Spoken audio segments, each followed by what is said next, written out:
What up everyone, it's your boy XMen87 here, bringing you another top 10 video, and what I have for you today will kick off a few of my 2020 categories I have planned. So for this top 10 video, the category is a mix of live action movies, Gamerverse, and animation. My comic figures will be the next category, so look out for that video soon. Just so you guys know how I do this, I go off my personal attachments and how much fun I had with the figures that I acquired in the year 2020. I don't allow ratings from my reviews here to affect my rankings, so ratings and pricing is thrown out the window. Of course, I will always factor in sculpting and articulation to consider one over the other, but ultimately will choose my personal favorites. And before I get into everything, if you could please leave a thumbs up, like rating on the video, it'll help show your support for my channel and I greatly appreciate it. Now with that said, let's get it! Now to start things off with a few honorable mentions here in no particular order, we have Negasonic Teenage, what the shit? Coolest name ever! The Brianna Hildebrand head sculpt is amazing, such a good looking movie figure and is perfectly packed in with Deadpool that offers tons of accessories. Peter B. Parker is one of those figures that surprised me this year, just a super fun figure. Michael Fassbender's Magneto's stellar acting for me was the highlight of the X-Men prequels. I am a Magneto fanboy, so this is definitely a figure I've always wanted in Legends form.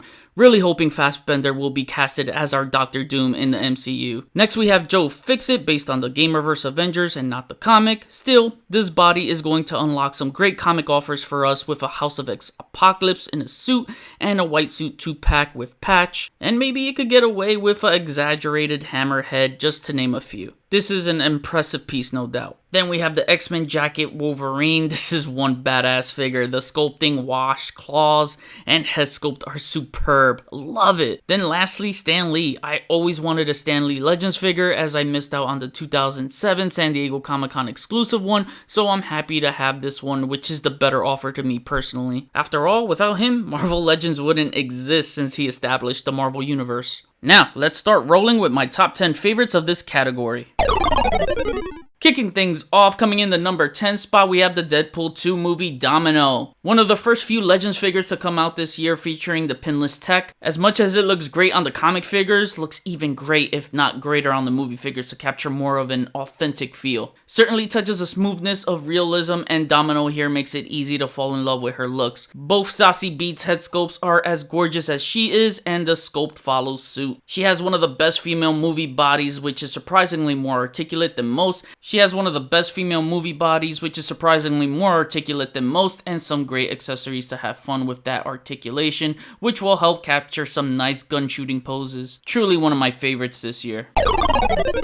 At the number 9 spot, we have the SpiderMan Into the Spider-Verse Miles Morales. When I got this figure in November, I'll be honest, I didn't think he would end up in one of my top 10 lists, but he did. I keep coming back to this figure to pose around, and it's just so much fun. The articulation is really interesting, and the unique animated stylized sculpt makes it even more interesting. A great alternate Miles head sculpt, but I wish we would have been able to get an interchangeable head with the hood over the mask. Definitely would have required an extra jacket piece to round out that look accurately, but knowing Hasbro, it's only a matter of time before we get that version. Now I'm really looking forward to how they'll execute a fully costumed Miles without the clothing over it. With that animated style having such a unique look, the sculpt to those arms should be very interesting, and hope it comes out better in range, as that's the one thing that bothered me with these elbows. He can't fully bend them all the way to his shoulders like the Peter B. Parker did. Other than that, everywhere else, this figure is spot on. He really shines amongst many movie figures.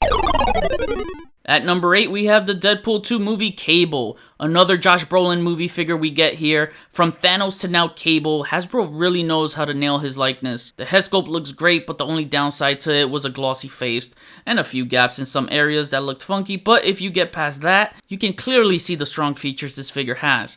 The body work on this figure is absolutely amazing, from the techno-organic areas to the G.I. Joe looking parts and additional pieces. He just comes out so layered and so well put together. The accessories are pretty good as well, one of the best movie figures to own. Hard to not love this figure.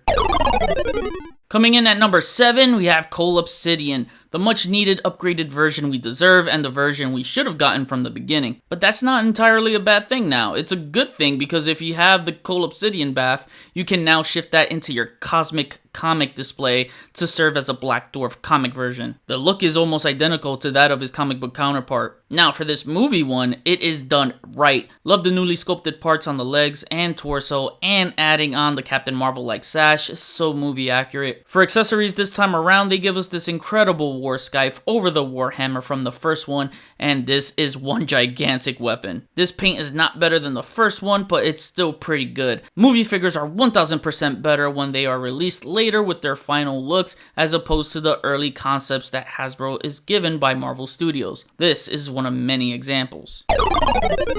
Coming in at number 6 is the X-Men movie Mystique. The real Raven is perfection. And no, I'm not talking about J-Law's Mystique, even though I'm referencing that scene with her, but the Rebecca Romijn Mystique. The villain she is meant to be over the hero Mystique BS we got in the later Foxman films. Movie perfection here from her head to her toes. The slick back hair, the piercing yellow eyes, and every single sculpted detail on here, along with the blue paint, is magnificent. This is probably my favorite female movie figure in my Legends collection. Like Domino, her articulation is better than most female figures, and the accessory selection is decent. With or without accessories, she's one of those figures that came out flawless in my opinion. This is one that I'm going to keep admiring on my shelf.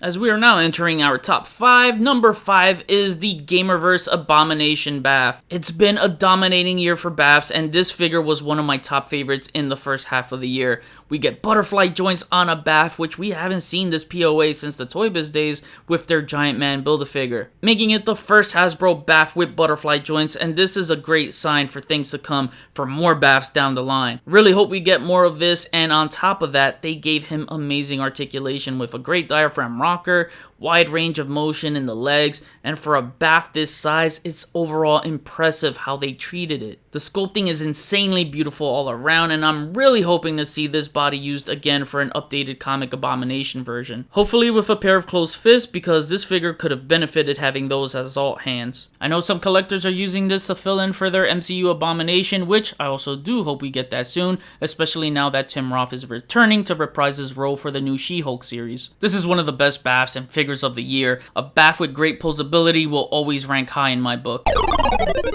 Coming in at number 4, we have the Logan movie, Logan. So this is a special one for me, as Hasbro approached me directly to take product shots of this set for them. I jumped at the chance right away, as I've been busting my ass these past 5 years to finally get an opportunity to work on product shots for Hasbro. It was one of the most awesome experiences ever, and I fell in love with this figure instantly. Not your typical suited body, as there are new parts added like the arms and upper torso, making it feel like a muscled suited body, which is great as that can open the doors for future characters and suits, like some Magia enforcers come to mind. They give us 2 amazing head sculpts, with one neutral and the other screaming, both having some blood and bruises added onto it to give him some grit that sells the realism of how we see him progress in the movie. Also, the scruffy beard painted on the neck helps with that too. Decent articulation, plenty of interchangeable hands to wheel Charles along, clean set of claws, and for the first time ever, bloody freaking claws for a Wolverine figure. Something I've been praising Hasbro for the past year is getting edgy and adding blood,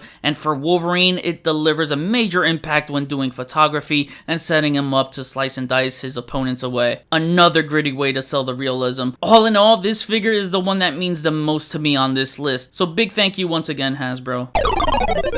Coming in at number 3, we have the Deadpool movie figure. One of the figures I did not expect to be released this year, but one that's been on my mind since the Deadpool movie came out back in 2016. Seeing this revealed at Toy Fair earlier this year made me lose my mind. The sculpt to this figure has to be one of the best film to plastic transitions, as he was comic to film. It literally looks like Ryan Reynolds beneath that mask. Head sculpt is nailed to the T. It's accessories galore here, as they treated this right, adding a bunch of accessories for high replay value, and that damn unicorn is gold.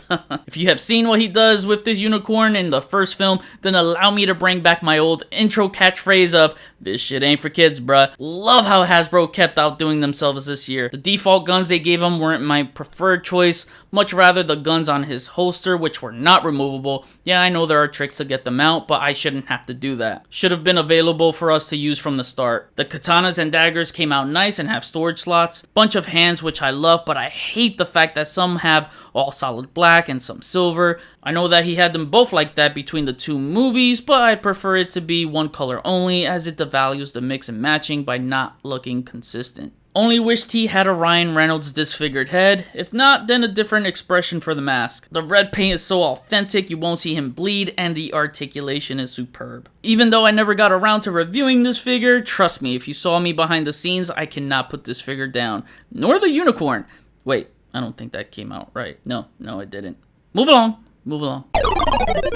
Coming in at number 2, we have the Venom Movie figure. This is no doubt going to be on everyone's top 10 list of 2020, at least almost everyone, as it should be. I'm very surprised that Hasbro beat import companies like Bandai Japan and Mafex to the punch in releasing a movie Venom figure first. That advantage helped them out in their favor here, as they had us collectors and fans spread pandemonium throughout the community with the utmost celebratory love. In my opinion, this is the greatest movie figure Hasbro has ever made. I looked at all my movie figures on my shelves and none of them beat this for me. I don't even think one comes close. Maybe 2 or 3, but this figure stands on a league of his own. The sculpt is phenomenal. The texture on it too feels very lifelike, with some added glossy paint coated to make it look very symbiote-like. I could see this probably being used for a comic riot figure. I think that would make for a great reuse. Even though I want a classic comic Venom on the Omega Red body mold, now I just don't see it happening after how popular this figure has become. I certainly will embrace it though.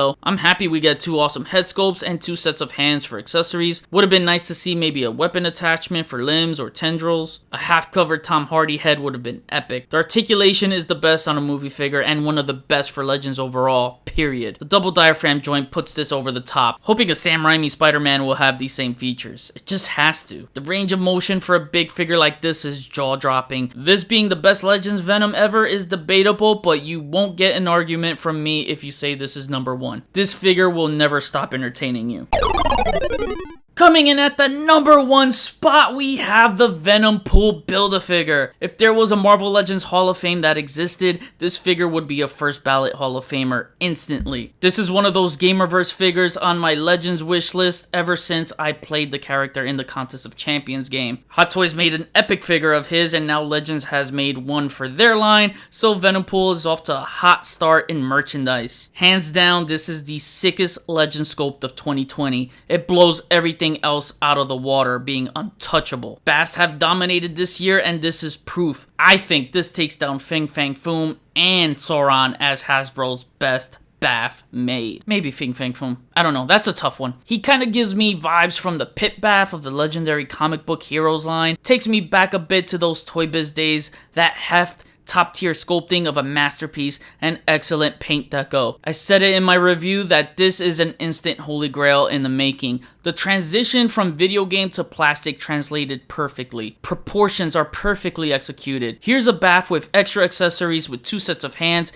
and 2 large katanas. Speaking of those hands, I do wish the nails were painted in black. So yeah, going back to being translated from video game to plastic perfectly, I guess you can always just find a flaw in everything, right? Anyways, the articulation is great for a large figure by setting him up in poses that look amazing, whether you want him looking super agile or like a powerhouse. This stood out to me more than any other Legends figure this year. I can't praise this enough. It's holy grail level status here. This figure will be talked about for ages. A legendary Marvel legend. That was my top 10. I'm sorry if one of your favorite figures didn't make it on my list. After all, I can only speak for what I have, so please don't take it personal, as I certainly wouldn't take it personal if one of my favorite figures didn't end up on others. My list is my list, your list is your list. There is no wrong way in doing this. But please feel free to let me know what was your top 10, as I always enjoy reading top 10 lists. I'll heart your comment, so comment below, let me know, we'll chat about it. Please follow me on Instagram if you haven't already, link is in the description below. Hit the notification bell so you always know when my latest videos are up. Share and subscribe if you're new. See you on the next video. Peace.